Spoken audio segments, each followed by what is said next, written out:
Look at that kid over here, huh? On the eve of his retirement, we are celebrating Paul Barris's 36 years at Channel 3, and we want to take a look back at how meteorology has changed over the years.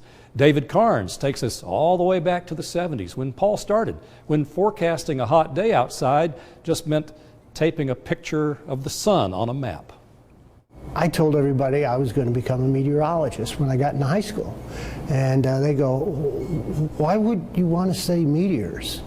And I go, well, no, that's different. I'm going to be a weatherman. That's what I'm going to be. It was 1969 on Palm Sunday when tornadoes ripped through the Great Lakes, the largest tornado outbreak at the time. I remember the one slab that was left in one of the houses, and there was a bathtub, a shower pipe, and a toilet, and that was all that was left. The experience led Paul right into the career path of meteorology.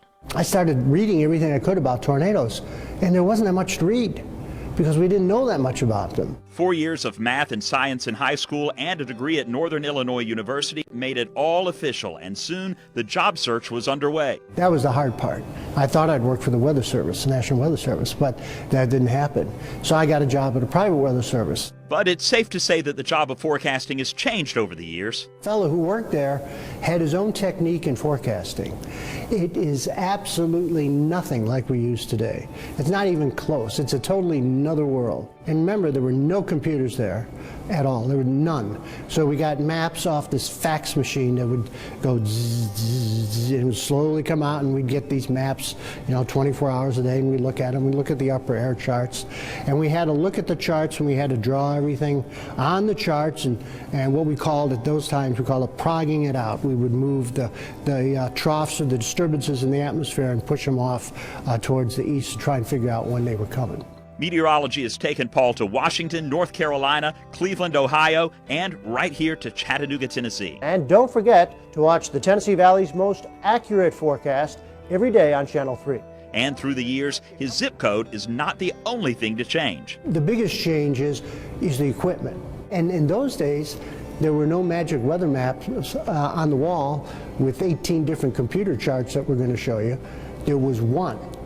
It was a national map with magnets on it, and you would have to end up, and this was probably a bonus to me because I learned to communicate. Technology has come a long way, making it easier, faster, and more accurate to predict severe weather. I get more information now in the Channel 3 Weather Center here in one day than I got in the first 10 years combined. That's how much data is flying in. There's so much data I can't even look at all. Paul explains that the only way to predict a tornado back in the 70s was to see a hook echo in the radar. To get a hook echo, you got to have a pretty powerful tornado. So if you saw a hook echo, you immediately put out a tornado warning. Today, Paul can see the circulation of a tornado on the radar. If we see that circulation through the three-dimensional structure of the storm, we'll put out a tornado warning, because there's a real good chance it's going to at least touch down briefly, or at least get a funnel cloud out of it. Going from forecasting for one town to now being able to predict the weather around the world, Paul has adapted to the many changes of meteorology over the years. Now, getting ready for the biggest change in his life, retirement. So God bless you, and I wish you all the best.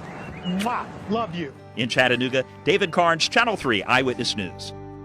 And thanks to David Carnes and Paul for that story.